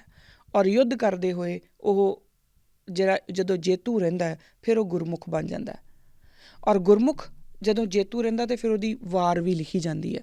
ਹੁਣ ਇਸੇ ਮੱਲ ਅਖਾੜੇ ਨੂੰ ਇੱਕ ਪ੍ਰੈਕਟੀਕਲ ਰੂਪ ਦਿੰਦੇ ਨੇ ਗੁਰੂ ਅੰਗਦ ਦੇਵ ਪਾਤਸ਼ਾਹ, ਕਿਉਂਕਿ ਪਹਿਲੇ ਜਾਮੇ ਦੇ ਵਿੱਚ ਸਾਨੂੰ ਦੱਸ ਦਿੱਤਾ ਗਿਆ ਕਿ ਆਹ ਤੁਹਾਡੇ ਵਿਕਾਰ ਹੁੰਦੇ ਨੇ, ਤੁਹਾਨੂੰ ਲੜਨਾ ਪਊਗਾ ਆਪਣੇ ਵਿਕਾਰਾਂ ਨਾਲ ਆਪ, ਔਰ ਫਿਰ ਜੇਤੂ ਹੋ ਕੇ ਤੁਹਾਨੂੰ ਸਾਹਮਣੇ ਆਉਣਾ ਪਊਗਾ। ਉਹ ਸਾਨੂੰ ਹੋ ਗਿਆ। ਹੁਣ ਦੂਸਰੇ ਜਾਮੇ ਦੇ ਵਿੱਚ ਆ ਕੇ ਉਸੇ ਮੱਲ ਅਖਾੜੇ ਨੂੰ ਉਹ ਬਕਾਇਦਾ ਪ੍ਰੈਕਟੀਕਲ ਰੂਪ ਦੇ ਕੇ ਔਰ ਨਾਮ ਵੀ ਮੱਲ ਅਖਾੜਾ ਦਿੰਦੇ ਨੇ। ਉਹ ਕੋਈ ਆਪਣੇ ਕੋਲੋਂ ਨਾਮ ਨਹੀਂ ਦੇ ਰਹੇ, ਉਹ ਨਾਮ ਵੀ ਗੁਰੂ ਨਾਨਕ ਪਾਤਸ਼ਾਹ ਦੇ ਮੱਲ ਅਖਾੜੇ ਦਾ ਹੀ ਨਾਮ ਦਿੰਦੇ ਨੇ। ਮੈਂ ਫਿਰ ਇਹ ਕੋਈ ਬੋਲਦੀ ਹਾਂ, ਆਪੇ ਛਿੰਝ ਪਵਾਏ ਮੱਲ ਅਖਾੜਾ ਰਚਿਆ, ਲੱਥੇ ਭੜਥੂ ਪਾਏ ਗੁਰਮੁਖ ਮੱਚਿਆ, ਮਨਮੁਖ ਸਾਰੇ ਪਛਾੜ ਮੂਰਖ ਕੱਚਿਆ, ਆਪੇ ਭਿੜੇ ਮਾਰੇ ਆਪੇ ਕਾਰਜ ਰਚਿਆ। ਹੁਣ ਉਹ ਜੋ ਕਰ ਰਿਹਾ ਆ ਉਹਦੇ ਵਿੱਚ ਜਦੋਂ ਇੱਕ ਗੁਰਮੁਖ ਹੋ ਜਾਊਗਾ ਤਾਂ ਗੁਰਮੁਖ ਇਹ ਗੱਲ ਸਮਝਣ ਦੇ ਕਾਬਲ ਹੋ ਜਾਂਦਾ ਹੈ ਕਿ ਜੋ ਕੁਝ ਵੀ ਹੋ ਰਿਹਾ ਮੈਂ ਨਹੀਂ ਕਰ ਰਿਹਾ, ਮੈਂ ਕਰਤਾ ਨਹੀਂ ਹਾਂ। ਜੋ ਲੜ ਰਿਹਾ ਉਹ ਆਪ ਲੜ ਰਿਹਾ ਹੈ, ਜਿਹਦੇ ਨਾਲ ਲੜ ਰਿਹਾ ਉਹ ਵੀ ਉਸੇ ਦੇ ਕਿਸੇ ਫੋਰਮੈਟ ਦੇ ਵਿੱਚ ਲੜ ਰਿਹਾ, ਉਹ ਉਹਦੀ ਹੀ ਸਟੇਜ ਦੇ ਉੱਤੇ ਕੰਮ ਹੋ ਰਿਹਾ। ਤਾਂ ਇਸ ਪੂਰੇ ਸਿਸਟਮ ਨੂੰ ਜਦੋਂ ਆਪਾਂ ਸਮਝਾਂਗੇ ਤਾਂ 2 ਗੱਲਾਂ ਸਾਹਮਣੇ ਆਉਣਗੀਆਂ। ਪਹਿਲੀ ਗੱਲ ਤਾਂ ਇਹ ਆਊਗੀ ਕਿ ਜਦੋਂ ਵੀ ਅਸੀਂ ਕੋਈ ਚੀਜ਼ ਨੂੰ ਸਮਝ ਰਹੇ ਹਾਂ ਤਾਂ ਅਸੀਂ ਇਹ ਸਮਝ ਕੇ ਚੱਲੀਏ ਕਿ ਉਹਦਾ ਜਿਹੜਾ ਰੂਪ ਰੇਖਾ ਹੈ ਉਹ ਗੁਰੂ ਨਾਨਕ ਪਾਤਸ਼ਾਹ ਨੇ ਹੀ ਤਿਆਰ ਕੀਤੀ ਹੈ। ਗੁਰੂ ਨਾਨਕ ਪਾਤਸ਼ਾਹ ਤੋਂ ਬਾਹਰ ਕੁਛ ਵੀ ਨਹੀਂ। ਔਰ ਉਸ ਤੋਂ ਅਗਲੀ ਗੱਲ ਜਿਹੜੀ ਸਾਨੂੰ ਸਮਝਣੀ ਪਊਗੀ ਉਹ ਇਹ ਹੈ ਕਿ ਗੁਰੂ ਨਾਨਕ ਪਾਤਸ਼ਾਹ ਦੀਆਂ ਜਿਹੜੇ ਪੂਰਨੇ ਸੀ ਉਹਨਾਂ ਨੂੰ ਪ੍ਰੈਕਟੀਕਲ ਰੂਪ ਦੇ ਵਿੱਚ ਸਾਨੂੰ ਅੱਗੇ ਚੱਲਦੇ ਗਏ। ਹੁਣ ਅਗਲੀ ਗੱਲ ਆਪਾਂ ਵੇਖੀਏ, ਮਨ ਦੀ ਸ਼ਕਤੀ ਨੂੰ ਦ੍ਰਿੜ ਕਰਾਉਣ ਦੇ ਲਈ ਤੇ ਜਿਹੜੀ ਪਾਠਸ਼ਾਲਾ ਸੀ ਤਨ ਦੀ ਸ਼ਕਤੀ ਨੂੰ ਦ੍ਰਿੜ ਕਰਾਉਣ ਲਈ, ਕਿਉਂਕਿ ਇਨਸਾਨ ਆਪਣੇ ਜਿਹੜੇ ਵਿਕਾਰ ਹੈ ਉਹਨਾਂ ਨਾਲ ਉਦੋਂ ਲੜ ਸਕਦਾ ਜਦੋਂ ਉਹ ਮਨ ਅਤੇ ਤਨ ਦੋਵਾਂ ਤੋਂ ਸਟਰੋਂਗ ਹੋਵੇ। ਮੈਂ ਪਹਿਲਾਂ ਇੱਕ ਵਾਰੀ ਗੱਲ ਕੀਤੀ ਸੀਗੀ ਕਿ ਪੂਰੀ ਗੁਰਬਾਣੀ ਦਾ ਜਿਹੜਾ ਫਲਸਫਾ ਹੈ ਉਹ ਨਿਰਭਉ ਅਤੇ ਨਿਰਵੈਰ ਦੇ ਥੀਸਿਸ ਦੇ ਉੱਪਰ ਡਿਵੈਲਪ ਹੈ। ਨਿਰਭਉ ਅਤੇ ਨਿਰਵੈਰ। ਹੁਣ ਜੇਕਰ ਤੁਸੀਂ ਧਿਆਨ ਨਾਲ ਸਮਝੋ ਜਾਂ ਇਸ ਗੱਲ ਨੂੰ ਆਪਾਂ ਸਮਝਣ ਦੀ ਕੋਸ਼ਿਸ਼ ਕਰੀਏ ਤਾਂ ਸਾਨੂੰ ਇਹ ਸਮਝ ਲੱਗੂਗੀ ਕਿ ਜਿੰਨੇ ਵੀ ਵਿਕਾਰਾਂ ਦੀ ਗੱਲ ਕੀਤੀ ਸੀਗੀ ਨਾ ਉਹ ਨਿਰਭਉ ਅਤੇ ਨਿਰਵੈਰ ਨਾ ਹੋਣ ਕਰਕੇ ਹੀ ਹੈ। ਭਉ ਦੇ ਵਿੱਚੋਂ ਇਹਨੂੰ ਆਪਾਂ ਥੋੜ੍ਹਾ ਜਿਹਾ ਹੋਰ ਸਮਝਦੇ ਹਾਂ, ਭਉ ਦੇ ਵਿੱਚੋਂ ਹੀ ਮੋਹ ਨਿਕਲਦਾ ਹੈ। ਦੇਖੋ ਸਾਨੂੰ ਕਿਉਂ ਕਿਸੇ ਚੀਜ਼ ਦਾ ਮੋਹ ਹੁੰਦਾ ਹੈ, ਸਾਨੂੰ ਕਿਉਂ ਅਸੀਂ ਕਿਸੇ ਚੀਜ਼ ਨੂੰ ਆਪਣੇ ਨਾਲ ਬੰਨ੍ਹ ਕੇ ਕਿਉਂ ਰੱਖਣਾ ਚਾਹੁੰਦੇ ਹਾਂ? ਕਿਉਂਕਿ ਸਾਨੂੰ ਇਹ ਡਰ ਹੁੰਦਾ ਆ, ਇਹ ਭੈ ਹੁੰਦਾ ਆ ਕਿ ਉਹ ਸਾਡੇ ਕੋਲੋਂ ਦੂਰ ਹੋ ਜੂਗੀ। ਜਦੋਂ ਅਸੀਂ ਉਸ ਚੀਜ਼ ਨੂੰ ਦੂਰ ਹੋਣ ਤੋਂ ਰੋਕਣ ਲਈ ਆਪਣੇ ਨਾਲ ਜੋੜ ਕੇ ਰੱਖਦੇ, ਚਾਹੇ ਉਹ ਮਾਇਆ ਹੋਏ, ਚਾਹੇ ਉਹ ਬੱਚੇ ਹੋਣ, ਚਾਹੇ ਉਹ ਰਿਸ਼ਤੇ ਨਾਤੇ ਹੋਣ, ਕੁਛ ਵੀ ਹੋਵੇ, ਜਦੋਂ ਉਹ ਉਸ ਡਰ ਤੋਂ ਬਚਣ ਦੇ ਲਈ, ਉਸ ਡਰ ਦੇ ਵਿੱਚੋਂ ਹੀ ਉਹ ਮੋਹ ਉਪਜਿਆ ਨਾ, ਔਰ ਉਹ ਮੋਹ ਇੱਕ ਸਮੇਂ ਤੱਕ ਜਾ ਕੇ ਇੰਨਾ ਜ਼ਿਆਦਾ ਹੋ ਜਾਂਦਾ ਕਿ ਫਿਰ ਅਸੀਂ ਲੱਭੀ ਹੋ ਜਾਂਦੇ ਹਾਂ, ਲੋਭ ਹੋ ਜਾਂਦਾ, ਸਾਨੂੰ ਆ ਜਾਂਦਾ ਕਿ ਇਹ ਵੀ ਚੀਜ਼ ਮੇਰੀ ਹੋ ਜਾਏ, ਆ ਵੀ ਮੇਰੀ ਇਕੱਠੀ ਹੋ ਜਾਏ, ਆ ਵੀ ਮੇਰੀ ਉਹ ਲੋਭ ਹੋ ਜਾਂਦਾ ਆ। ਹੁਣ ਇਹਨਾਂ ਮੋਹ ਅਤੇ ਲੋਭ ਜਿਹੜੇ ਕਿ ਭੈ ਦੇ ਵਿੱਚੋਂ ਨਿਕਲੇ ਸੀਗੇ, ਬੇਸਿਕਲੀ ਇਹੀ ਸਾਡੇ ਕ੍ਰੋਧ ਦਾ ਕਾਰਨ ਵੀ ਬਣਦੇ ਆ, ਕਿਉਂਕਿ ਜਿਹੜੀ ਚੀਜ਼ ਨੂੰ ਮੈਂ ਆਪਣੇ ਨਾਲ ਪਕੜ ਕੇ ਰੱਖਣਾ ਚਾਹੁੰਦੀ ਸੀ, ਉਹ ਜਦੋਂ ਮੇਰੇ ਨਾਲ ਨਹੀਂ ਰੱਖੀ ਗਈ ਤਾਂ ਫਿਰ ਮੈਨੂੰ ਕ੍ਰੋਧ ਆਊਗਾ। ਜਦੋਂ ਮੈਂ ਚਾਹੁੰਦੀ ਸੀਗੀ ਕਿ ਮੇਰੀਆਂ ਤਾਂ 5-7 ਦੁਕਾਨਾਂ ਹੋਣੀਆਂ ਚਾਹੀਦੀਆਂ ਸੀਗੀਆਂ, ਪਰ ਉਹ ਮੇਰੀਆਂ ਨਹੀਂ ਹੋ ਪਾਈਆਂ, ਤਾਂ ਫਿਰ ਮੈਨੂੰ ਜਿਹਦੀਆਂ 5-7 ਦੁਕਾਨਾਂ ਹੋਣਗੀਆਂ ਉਹਦੇ ਨਾਲ ਜਲਨ ਵੀ ਹੋਣ ਲੱਗ ਜੂਗੀ, ਉਹਦੇ ਉੱਤੇ ਗੁੱਸਾ ਵੀ ਆਉਣਾ ਸ਼ੁਰੂ ਹੋ ਜੂਗਾ। ਸੋ ਭੈ ਦੇ ਵਿੱਚੋਂ ਹੀ ਮੋਹ ਨਿਕਲਿਆ, ਭੈ ਦੇ ਵਿੱਚੋਂ ਹੀ ਲੋਭ ਨਿਕਲਿਆ, ਅਤੇ ਭੈ ਦੇ ਵਿੱਚੋਂ ਹੀ ਅੱਗੇ ਕ੍ਰੋਧ ਨਿਕਲਿਆ। ਹੁਣ ਕ੍ਰੋਧ ਜੜ ਬਣਦਾ ਹੈ ਵੈਰ ਦੀ, ਕਿਉਂਕਿ ਜਦੋਂ ਅਸੀਂ ਕ੍ਰੋਧ ਦੇ ਵਿੱਚ ਆ ਕੇ ਕੁਛ ਬੋਲ ਦਿੰਦੇ ਹਾਂ ਜਾਂ ਕੋਈ ਨਾ ਕੋਈ ਅਸੀਂ ਐਕਸ਼ਨ ਕਰ ਲੈਂਦੇ ਹਾਂ, ਤਾਂ ਉਹ ਸਾਡੇ ਵੈਰ ਦਾ ਕਿਤੇ ਨਾ ਕਿਤੇ ਰੂਟ ਬਣ ਜਾਂਦਾ। ਭੈ ਦੇ ਨਾਲ ਵੀ ਵੈਸੇ ਵੈਰ ਦਾ ਕਨੈਕਸ਼ਨ ਤਾਂ ਹੈ, ਕਿਉਂਕਿ ਭੈ ਦੇ ਵਿੱਚੋਂ ਮੋਹ ਲੋਭ ਅਤੇ ਨਾਲ ਹੀ ਸਾਨੂੰ ਇਹ ਵੀ ਹੋ ਗਿਆ ਕਿ ਜਿਹਦੇ ਕੋਲ ਜ਼ਿਆਦਾ ਹੈ ਫਿਰ ਮੈਨੂੰ ਉਹਦੇ ਤੋਂ ਨਫ਼ਰਤ ਵੀ ਹੋਣ ਲੱਗ ਗਈ, ਵੈਰ ਆ ਗਿਆ। ਪਰ ਕ੍ਰੋਧ ਦੇ ਨਾਲ, ਕਿਉਂਕਿ ਅਸੀਂ ਕ੍ਰੋਧ ਦੇ ਵਿੱਚ ਆ ਕੇ ਇੱਕ ਦੂਜੇ ਨੂੰ ਮਾਰਨਾ ਕੱਟਣਾ, ਜਿੰਨੀਆਂ ਵੀ ਦੁਨੀਆ ਦੇ ਵਿੱਚ ਜਿਹੜੇ ਕ੍ਰਾਈਮਸ ਹੁੰਦੇ ਆ, ਅਗਰ ਆਪਾਂ ਉਹ ਦੇਖੀਏ ਤਾਂ ਉਹ ਕ੍ਰੋਧ ਦੇ ਵਿੱਚੋਂ ਨਿਕਲੇ ਹੋਏ ਆ, ਜਿਹਨੂੰ ਆਪਾਂ ਅੱਜ ਹੇਟ ਕ੍ਰਾਈਮ ਬੋਲਦੇ ਹਾਂ, ਜਿਹੜਾ ਕਿ ਉਹ ਨਫ਼ਰਤ ਦੇ ਕ੍ਰਾਈਮਸ ਆ। ਉਹ ਕੀ ਆ? ਉਹ ਕਿਤੇ ਨਾ ਕਿਤੇ ਇੱਕ ਨਿਰਾਸ਼ਤਾ ਆ, ਔਰ ਉਹ ਨਿਰਾਸ਼ਾ ਕਿਉਂ ਆਈ? ਉਹ ਭੈ ਦੇ ਵਿੱਚੋਂ ਨਿਰਾਸ਼ਾ ਆਈ ਹੈ, ਉਸ ਦਾ ਜਨਮ ਭੈ ਦੇ ਵਿੱਚੋਂ ਹੋਇਆ। ਹੁਣ ਕ੍ਰੋਧ ਦੇ ਵਿੱਚੋਂ ਵੈਰ ਨਿਕਲਿਆ, ਔਰ ਵੈਰ ਦੇ ਵਿੱਚੋਂ ਹੀ ਅੱਗੋਂ ਨਿਕਲਦੀ ਹੈ ਕਿ ਸ਼ਕਤੀਸ਼ਾਲੀ ਕੌਣ। ਉਹ ਦੌੜ ਲੱਗਦੀ ਹੈ ਕਿ ਕੌਣ ਜ਼ਿਆਦਾ ਸ਼ਕਤੀਸ਼ਾਲੀ। ਇਹ ਸਾਰਾ ਕੁਛ ਆਪਸ 'ਚ ਇੱਕ ਦੂਜੇ ਨਾਲ ਇੰਟਰਕਨੈਕਟਿਡ ਹੈ, ਕਿਉਂਕਿ ਜਦੋਂ ਆਪਾਂ ਸ਼ਕਤੀਸ਼ਾਲੀ ਕੌਣ ਦੀ ਗੱਲ ਕਰਾਂਗੇ ਵੀ ਮੋਹ ਅਤੇ ਲੋਭ ਦੇ ਨਾਲ ਕਿਤੇ ਨਾ ਕਿਤੇ ਜਾ ਕੇ ਅਟੈਚ ਹੋਊਗਾ।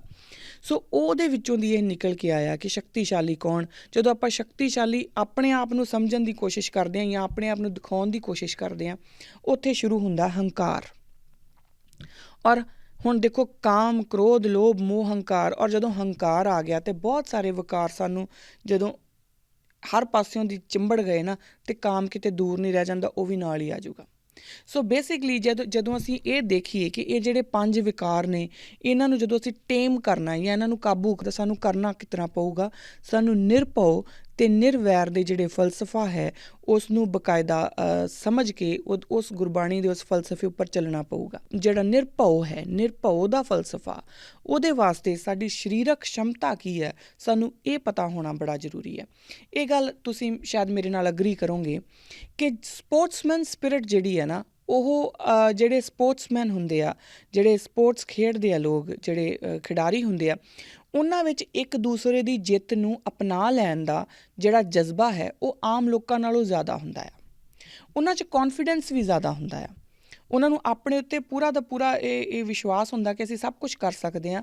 ਪਰ ਉਸ ਦੇ ਨਾਲ ਨਾਲ ਉਹਨਾਂ ਨੂੰ ਅਗਰ ਉਹ ਹਾਰ ਵੀ ਜਾਣ ਤਾਂ ਅਗਲੇ ਦੀ ਜਿੱਤ ਨੂੰ ਵੀ ਉਹ ਜਸ਼ਨ ਦੇ ਵਾਂਗੂ ਮਨਾ ਲੈਂਦੇ ਆ। ਕਦੀ ਵੀ ਕੋਈ ਖਿਡਾਰੀ, ਜੇ ਉਹ ਵਾਕਈ ਖਿਡਾਰੀ ਹੈ, ਤਾਂ ਬਾਹਰ ਆ ਕੇ ਇਹ ਨਹੀਂ ਬੋਲਦਾ ਕਿ ਮੈਂ ਜਿੱਤਣਾ ਚਾਹੀਦਾ ਸੀ ਜਾਂ ਮੈਂ ਨਹੀਂ ਜਿੱਤਿਆ, ਜਾਂ ਕਿਸੇ ਤਰ੍ਹਾਂ ਦੀ ਵੀ ਐਸੀ ਕੋਈ ਨੈਗੇਟਿਵ ਟਿੱਪਣੀ ਨਹੀਂ ਕਰਦਾ। ਉਹ ਕਹਿੰਦਾ ਜੀ ਬਹੁਤ ਮਨ ਲਾ ਕੇ ਖੇਡਿਆ ਸੀ, ਆਪਣੇ ਵੱਲੋਂ ਪੂਰਾ ਜ਼ੋਰ ਲਾਇਆ, ਅੱਗੇ ਜੋ ਹੋ ਗਿਆ ਠੀਕ ਹੈ। That is called sportsman spirit. ਹੁਣ ਇਹ ਸਪੋਰਟਸਮੈਨ ਸਪਿਰਿਟ ਦੇ ਵਿੱਚ ਹੀ ਕੌਨਫੀਡੈਂਸ ਵੀ ਪਿਆ ਆ, ਇਹ ਸਪੋਰਟਸਮੈਨ ਸਪਿਰਿਟ ਦੇ ਵਿੱਚ ਹੀ ਅਗਲੇ ਦੀ ਜਿੱਤ ਦਾ ਜਸ਼ਨ ਮਨਾਉਣਾ ਵੀ ਪਿਆ ਆ, ਔਰ ਇਸੇ ਸਪੋਰਟਸਮੈਨਸ਼ਿਪ ਦੇ ਵਿੱਚ ਹੀ ਅਗਲੇ ਰਨ ਦੇ ਵਿੱਚ ਦੁਬਾਰਾ ਉਨੀ ਹੀ ਤਿਆਰੀ ਦੇ ਨਾਲ ਖੜ੍ਹੇ ਹੋਣਾ ਵੀ ਪਿਆ ਆ।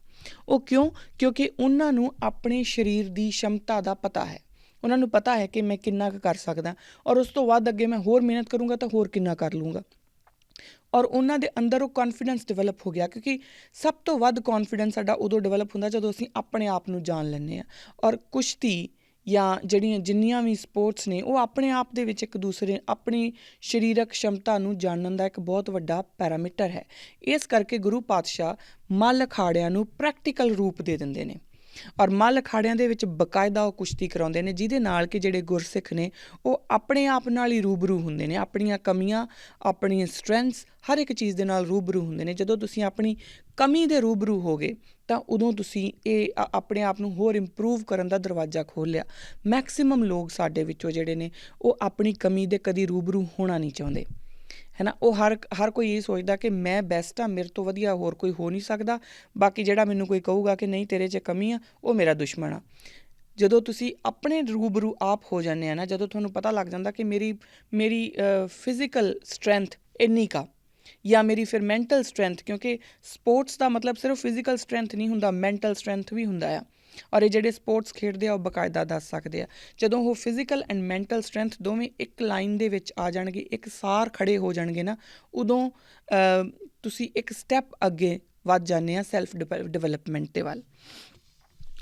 ਹੁਣ ਉਹਦੇ ਨਾਲ ਜਦੋਂ ਮੱਲ ਅਖਾੜਿਆਂ ਦੇ ਵਿੱਚ ਗੁਰਸਿੱਖਾਂ ਨੂੰ ਇਸ ਤਰੀਕੇ ਦੇ ਨਾਲ ਆਪਣਾ ਮਨ ਅਤੇ ਆਪਣਾ ਤਨ ਇਕਾਗਰ ਕਰਨ ਦੀ ਜਿਹੜੀ ਟ੍ਰੇਨਿੰਗ ਦਿੱਤੀ ਜਾ ਰਹੀ ਸੀ, ਉਹਦੇ ਨਾਲ ਹੀ ਫਿਰ ਗੁਰਬਾਣੀ ਉਹਨਾਂ ਨੂੰ ਕਿਤੇ ਨਾ ਕਿਤੇ ਜਾ ਕੇ ਇੱਕ ਐਂਕਰ ਵੀ ਦਿੰਦੀ ਆ ਕਿ ਤੁਸੀਂ ਇੱਥੇ ਰੁਕਣਾ ਵੀ ਹੈ। ਉਹ ਬੋਲਦੇ ਨੇ, ਕਾਹੇ ਰੇ ਨਰ ਗਰਭ ਕਰਤ ਹੋ ਬਿਨਸ ਜਾਏ ਝੂਠੀ ਦੇਹੀ। ਨਾਲ ਹੀ ਉਹ ਦੱਸ ਦਿੰਦੇ ਨੇ ਕਿ ਇਹਦੇ 'ਤੇ ਗਰਭ ਵੀ ਨਹੀਂ ਕਰਨਾ। ਜੇ ਤੈਨੂੰ ਇਹ ਲੱਗਣਾ ਸ਼ੁਰੂ ਹੋ ਜਾਏ ਕਿ ਮੈਂ ਤਾਂ ਬਹੁਤ ਵੱਡਾ ਬਹੁਤ ਤਾਕਤਵਰ ਹਾਂ, ਬਹੁਤ ਸ਼ਕਤੀਸ਼ਾਲੀ ਹਾਂ, ਤਾਂ ਗਰਭ ਨਹੀਂ ਕਰਨਾ। ਕਿਉਂਕਿ ਇਹ ਝੂਠੀ ਦੇਹੀ ਹੈ। ਸੋ ਦੋਨੋਂ ਹੀ ਚੀਜ਼ਾਂ ਨਾਲ ਚੱਲ ਰਹੀਆਂ ਨੇ। ਦੋਨਾਂ ਹੀ ਦੇਹੀ ਨੂੰ ਉਹ ਦੱਸ ਵੀ ਰਹੇ ਨੇ ਦੇਹੀ ਦੀ ਇੰਪੋਰਟੈਂਸ ਕੀ ਹੈ, ਪਰ ਦੇਹੀ ਦੀ ਨਸ਼ਵਰਤਾ ਦੱਸ ਕੇ ਕਿ ਇਹਨੇ ਇੱਕ ਦਿਨ ਨੂੰ ਖ਼ਤਮ ਹੋ ਜਾਣਾ ਹੈ, ਉਹ ਨਾਲ ਦੇ ਨਾਲ ਹੀ ਸਾਡੀ ਜਿਹੜੀ ਈਗੋ ਹੈ ਉਹਨੂੰ ਵੀ ਐਂਕਰ ਕਰਕੇ ਰੱਖ ਰਹੇ ਨੇ। ਸੋ ਗੁਰਬਾਣੀ ਦੇ ਵਿੱਚ ਹੀ ਸਭ ਕੁਛ ਪਿਆ, ਆਪਾਂ ਨੂੰ ਸਿਰਫ ਸਮਝਣਾ ਪਊਗਾ। ਅੱਜ ਦੀ ਜਿਹੜਾ ਮੇਰਾ ਐਪੀਸੋਡ ਹੈ, ਅੱਜ ਦੀਆਂ ਇੰਨੀਆਂ ਕੀ ਮੇਰੀਆਂ ਬੇਨਤੀਆਂ ਪ੍ਰਵਾਨ ਕਰਨਾ। ਅਗਲਾ ਐਪੀਸੋਡ ਜਿਹੜਾ ਹੈ ਉਹ ਆਪਾਂ ਗੁਰਮੁਖੀ ਦੇ ਉੱਤੇ ਡਿਸਕਸ਼ਨ, ਰੱਬ ਅਗਰ ਗੁਰੂ ਮਹਾਰਾਜ ਨੇ ਚਾਹਿਆ ਤਾਂ ਗੁਰਮੁਖੀ ਦੇ ਉੱਤੇ ਆਪਾਂ ਡਿਸਕਸ਼ਨ ਕਰਾਂਗੇ। ਅੱਜ ਦੀਆਂ ਇੰਨੀਆਂ ਕੀ ਜਿਹੜੀਆਂ ਮੇਰੀਆਂ ਬੇਨਤੀਆਂ ਨੇ ਉਹ ਪ੍ਰਵਾਨ ਕਰਨਾ। ਮੇਰੇ ਕੋਲ ਕੋਈ ਗਲਤੀ ਹੋ ਗਈ ਹੋਵੇ, ਭੁੱਲਾਂ ਚੁੱਕਾਂ ਦੀ, ਦੋਵੇਂ ਹੱਥ ਜੋੜ ਕੇ ਖਿਮਾ। ਮੈਨੂੰ ਤੁਸੀਂ ਆਪਣੀ ਈਮੇਲ ਜ਼ਰੂਰ ਭੇਜਦੇ ਰਿਹਾ ਕਰੋ। ਤੁਹਾਡੀਆਂ ਈਮੇਲਸ ਦੇ ਨਾਲ ਮੈਨੂੰ ਇੱਕ ਬੂਸਟ ਮਿਲਦਾ ਆ ਕਿ ਠੀਕ ਆ, ਕੋਈ ਸੁਣ ਰਿਹਾ ਆ।